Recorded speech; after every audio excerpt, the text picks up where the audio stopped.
How's it going? Yeah, good, good. I think we've just come through the bank holiday hot weekend. We Nice. survived it. We've now got the torrential downpours, so it's very British weather up and down. But yeah, great, absolutely great. How are you doing? I'm all right. I'm good. I'm good. I enjoyed the good weather. We Yeah, don't get a lot of good weather in Scotland, and the house isn't built for it. yeah. You know, it retains the heat too Ah, much. So okay. we like to complain about something, but getting my kids' rooms and stuff like that down at night was just a nightmare. Force you to get out the house and down the beach. Yeah, yeah, which I don't mind. I don't mind, but it's the sleeping arrangements, the Yeah, kids' rooms, as I say, try to get it down. You know, absolutely. It's a nightmare, isn't it? but we're not here to talk about our issues and our private lives.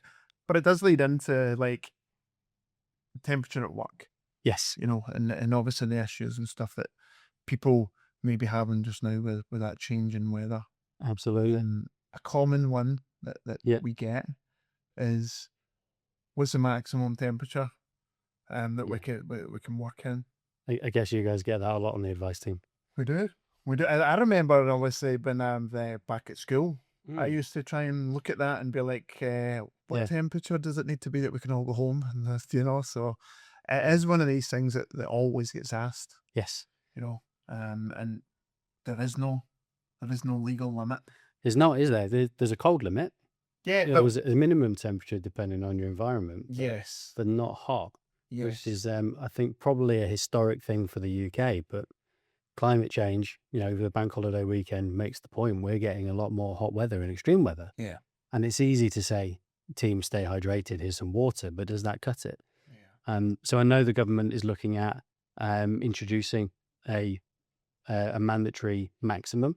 I know a lot of Europe already does that. Mm. So it's going to be very interesting to see how that comes through for the UK. Yeah. Yeah, because we've never needed it, let's be fair. No, It's no, still really cold. no. But obviously you did sort of like allude to, if it's the sort of colder temperature, Yeah, and again, it's not necessarily if it hits this, then people are allowed to go home. It's just with the ideal of they're looking at sort of between 13 to 16 degrees.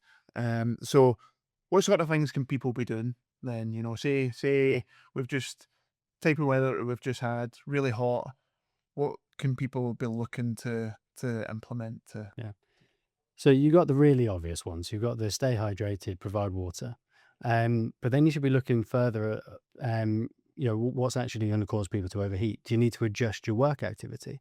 If you're doing the work out on site in the blazing sun, can you do that in a different place? Can Mm. you stagger your work to different times of day? So you're working, in that you're doing the hotter work in the cooler parts of the day, Yeah, and do the other work in the hotter parts of the day. yeah, So look at things like that. You might be able to stagger your workforce so that people are able to take those breaks and stay out the sun.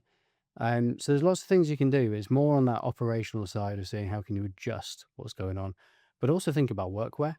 We often have quite strict policies in the UK on workwear within businesses, but can you be more lenient in hot weather? Can you allow lighter clothing so that people can stay cool? yeah, yeah. Because obviously, even if we just look at it from like working in an office environment, Mm. and as you say, is being able to maybe change the type of clothing and stuff that Yep. they would normally wear, and making sure as we're having cold water available that people can get.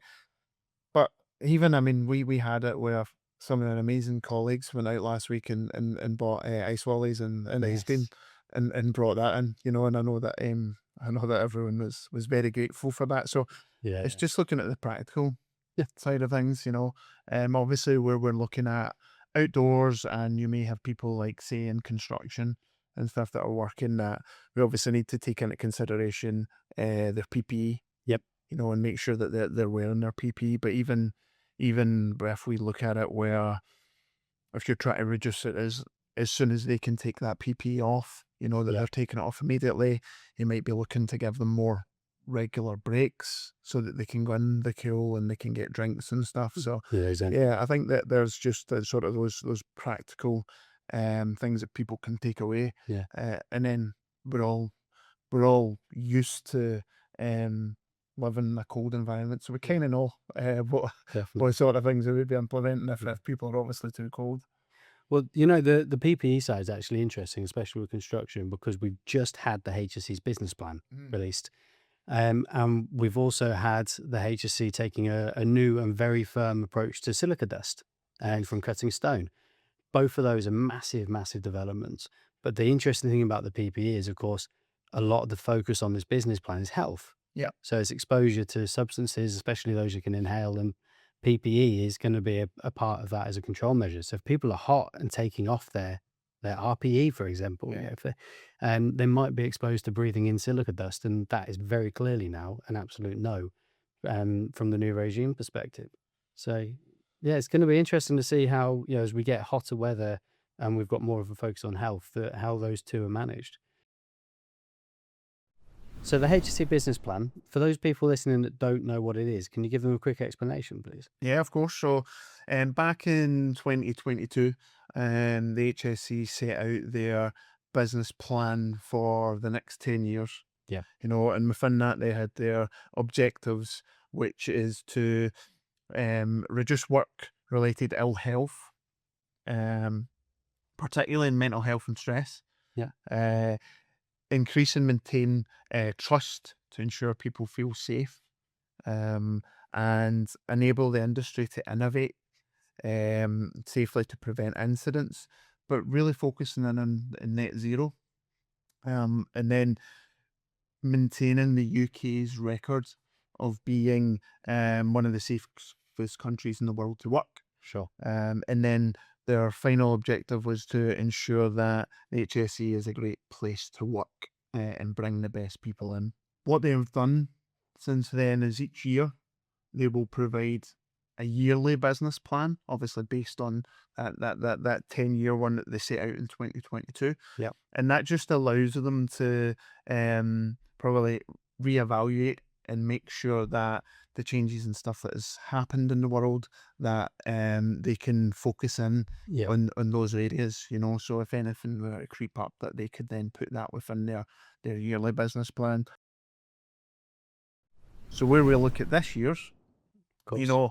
they have heavily focused in on the health Yeah, side. which you'd expect. That's Yeah. definitely been the trend. Yeah, so they're obviously discussing mental health and stress in the workplace, Yeah. noise and dust and musculoskeletal disorders. Right. So that there's some main areas where they're focusing in on. They're also going to be focusing in on certain sectors like construction, and they're going to really be looking at silica dust and so Sure. on as well. And it outlines things like their inspection plans as well, so Yes. how they're going to interact with businesses and what businesses can expect to see from the HC. Can you give us a little snapshot of that as well? Yeah, so their inspection plans, they're going to be doing 14,000 inspections, Sure, that's a lot. which is a lot. Which is a lot. It'll keep them busy. Yeah. 5,000 of those are going to be in the construction sector. 3,500 are going to be looking at noise. Okay. So there's going to be a real focus in that. But from those 14,000 inspections, they're expecting to see formal action for between 40 to 60%. Right. That's quite a high level of action, isn't it? It is. So that's going to be plenty of fee for intervention, notices, that kind of thing for businesses. Indeed. And if you just look at last year, it was released that for fee for intervention, they made £15 million. 15 million? Yeah. Wow. Which is a lot. That is a lot. Which That is a lot. But one of the areas that they've also highlighted is looking at asbestos. Oh, okay. Yeah, I saw this. When I was going through the business plan, I saw asbestos, and I wasn't necessarily expecting it because it's been a problem we've known about for several decades, Yes. and it's been constantly managed, constantly enforced. And you would almost think that we kind of know what we're doing as a country now with asbestos, Yeah. but it's in there firmly, isn't it? So why do you think that is? Yeah, well, they've been reviewing asbestos and doing a lot of work on it, and it got me thinking, like why? Yeah, Like as you say, asbestos hasn't been used in buildings and so on since 2000. But where you look at where we're at now, you know, and their commitment to net zero is that Yeah, there is more onus on businesses to be looking at using technologies that help advances towards that net zero. sure. So if you then look at older buildings and businesses trying to install some of that, Yeah, then it brings asbestos back to the forefront because they're going to be disturbing asbestos. of course. You know, so it's interesting because yeah, it was Yeah, very much like you going, why are we why are we still focused there on asbestos like if something happened? But that kind of makes sense, yeah, you know. yeah, it does. Yeah. We obviously picked up there and discussed some of the areas that the HSE are going to be focusing Yep. in on. So, if I was a business owner and I was looking at noise within my workplace, Yep. what should I do? Where should I start? What does it mean? So first thing is you need to see if you've actually got an indication of a noise problem in your business. If you're shouting to someone to be heard from 2 meters away, you've got a problem. That's always a really good sort of soft measure and indicator. Yeah. At that point, you need to have a survey done. So you need a competent person to come in with the right calibrated kit to monitor the noise levels that your team are exposed to, because there are levels in legislation that say if you meet this level, you should do stuff. If you meet this level, you must do stuff. So you need to know what the levels are. Yeah. And the only way you can do that is by proper measurement. So get somebody in to do that measurement and see what the levels are. And then that should lead into your risk assessment for controlling noise. And that's where you bring in your control measures and trying to reduce the noise level and protect people's hearing. But that's key. That was obviously noise. So then we'll look at the next one and say we're talking about dust. Dust is huge. So there's loads of different things that can cause you to have a dust problem. It could be wood dust. It could be silica dust. It could even be flour dust. Yeah. Basically, anything of a dust that you can inhale causes a Yeah. problem, causes massive lung conditions, and they're long term. 11,000 deaths every year contributed to or caused by exposure to dust in the workplace. It's Yeah. massive. So again, the first thing is you need to know if you've got a problem. I would say start with Cost Essentials sheets. So HSE produce Cost Essentials. They're really good guys that talk you through the different types of dust you can be exposed to and what is expected for you to control the levels to as low as reasonably practicable. Mhm. That's your starting point. You've got to put those control measures in place. But then you need to know they're working.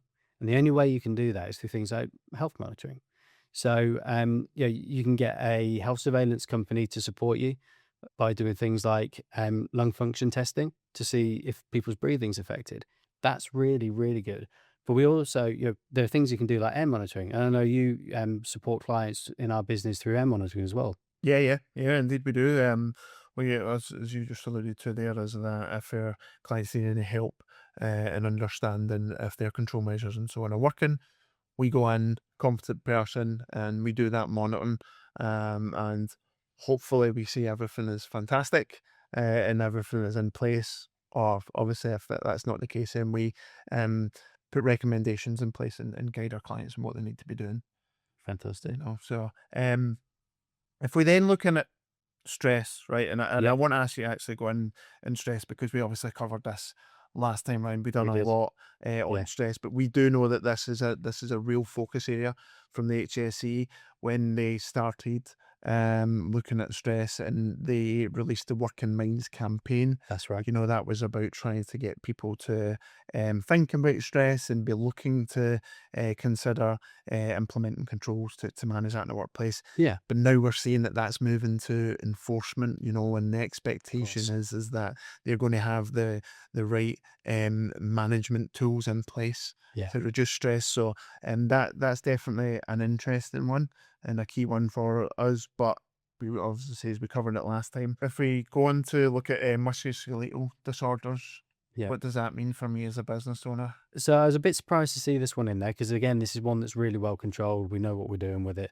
But then I was thinking, well, what's changed? Well, what might be happening? We've got a lot more people working from home, which means a lot more people sat at desks that the employer isn't seeing because they're in somebody's house and they're doing activities away from the office. So I think that's probably where they're coming from.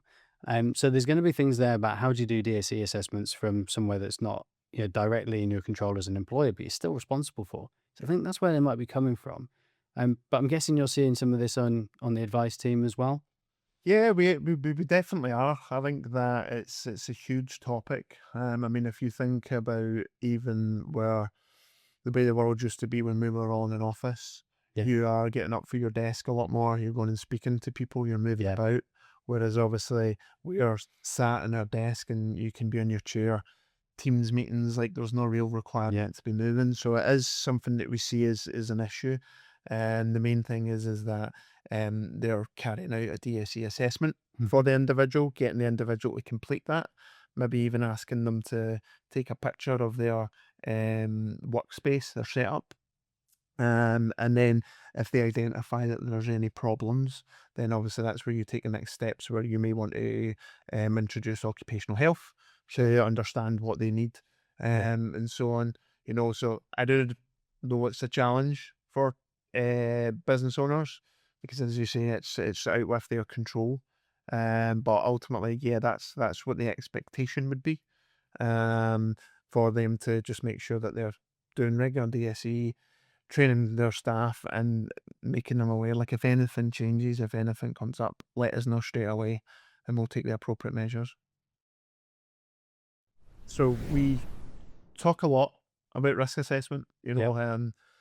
People always ask us, well, how do I control this? And we always go, you need to do a risk assessment, Start you with the know, risk assessment. Yeah. and we know that that is a fundamental piece of what the HSE will come and look at. Yep.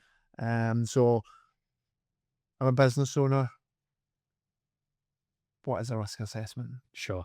So to do your risk assessment, there's typically 5 steps. Make sure you're familiar with those before you even start.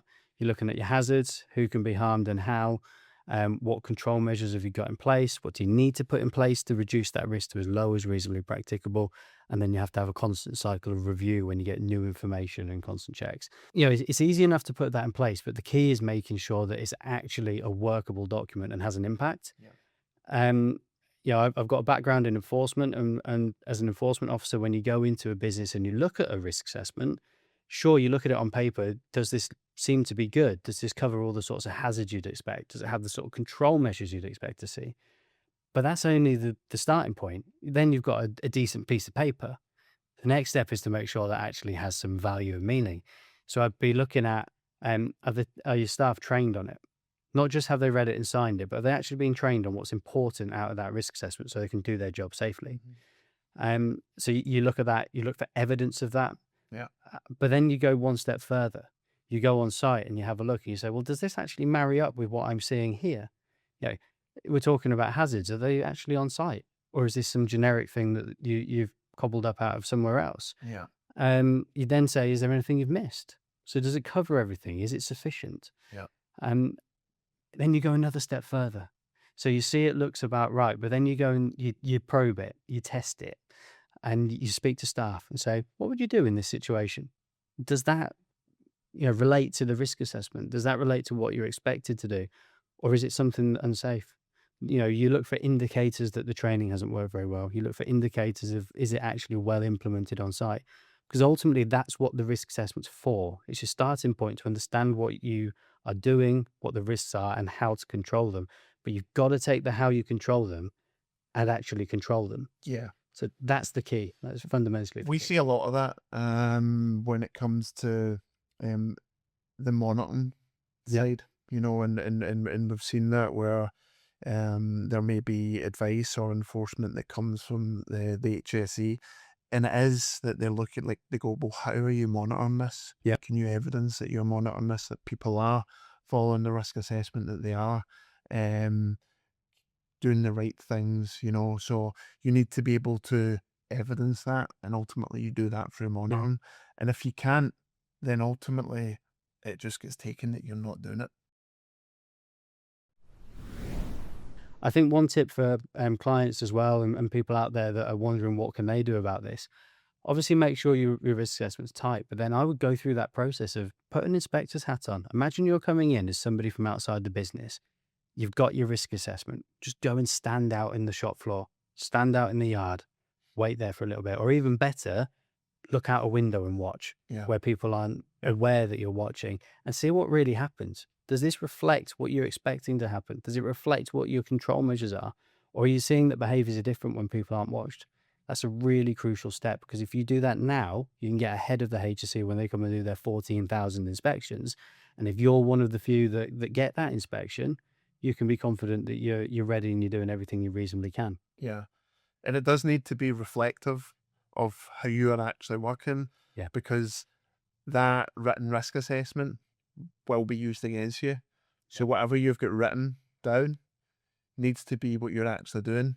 Because if you're not, then as I say, that risk assessment is what will be used against you. Yeah. And David, you said earlier that was it 40 to 60% of businesses are likely to get enforcement action. Yes. I think one thing there, I saw the business plan was talking very much about trying to take a supportive approach again. Yeah. So they've had a reputation for a while of being the enforcement body, slapping fines on everyone, slapping fee for intervention on everyone. You said it raised an awful lot of money last year through that. It's very good to see that they're taking this supportive approach again. I think that's something for businesses to reflect on as well. If the HSE come in and see that you are doing as much as you reasonably can to control something, if it's not quite perfect, they're far more likely to work with you to try and close those gaps. If they see that you're taking a approach where you don't care, it's not a priority, or things are getting raised and they're just being neglected, they are far more likely to take an enforcement approach. And a lot of that comes down to, yes, there's a bit of subjectivity, but they have an enforcement management model, which they pin all this data into, and it'll basically give them guidance on what they should be doing from an approach to that scenario. But also, if it gets to prosecution territory, they have to go through two tests, the evidential test and the public interest test. Now, if you're doing everything you reasonably can, it's far more likely that they're not going to reach that threshold in the public interest test. So doing everything you can and taking that proactive approach can not only help everything on site with safety, but also put you in a much better position if something does go wrong, that you're going to be getting the support from the HC and not getting the enforcement side.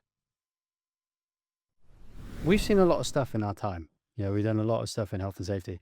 What's the most bizarre risk assessment you've come across? I was having to think about this, right? And as you say, we've seen a lot. I'm getting older, so it means I'm forgetting a lot more. But the one that I always go back to is people having a risk assessment for a toaster. Yeah.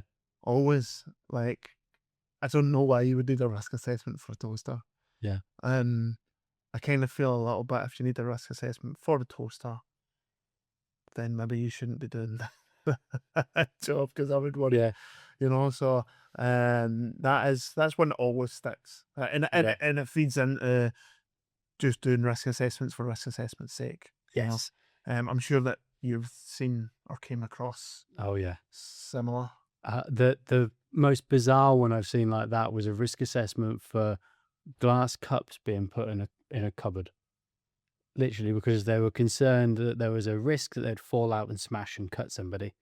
So I see where they're coming from, but it's definitely one of those where that's not needing a risk assessment. That's just day-to-day life. Yes. I've also seen cost assessments as well. People still got to get where the limit is. Yeah. I've seen a very, very, very detailed cost assessment for an air freshener.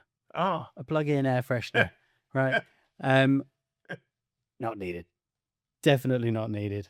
I think we've all seen the classic fairy liquid, haven't we? The risk assessment for your fairy liquid. Yeah.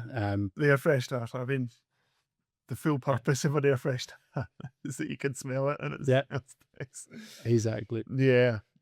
That's good. We've done a feature over the last few with past, present, and future. Yep. So we'll talk about this in relation to the business plan this week. Okay. What do you think? Yeah, we'll go 10 years ago. Yeah. Where was the sort of business plan focus then 10 years ago? I feel as though we were still heavily focused in on the safety aspect. Yep. And reducing obviously workplace fatalities. Yes. Accidents. I think that I think that's where our real focus was. Definitely. There was a lot of focus on workplace transport back then, Yeah. wasn't there? Still important risk, but now we've definitely moved on. So, we're in the present. We've just gone through the business plan today. It's definitely a shift towards health. Yes. We've seen that coming. The focus has been shifting, and understandably, because there's so many more people dying from ill health than there are from physical accidents. So it's kind of inevitable. Looking back on it now, it's inevitable that we'd end up here. Yeah, it's huge, and obviously they sort of impact that mental health and stress at work and so on is having. Yeah. It's costing the UK a lot of money Hmm. and costing businesses a lot. So that's ultimately where the focus is.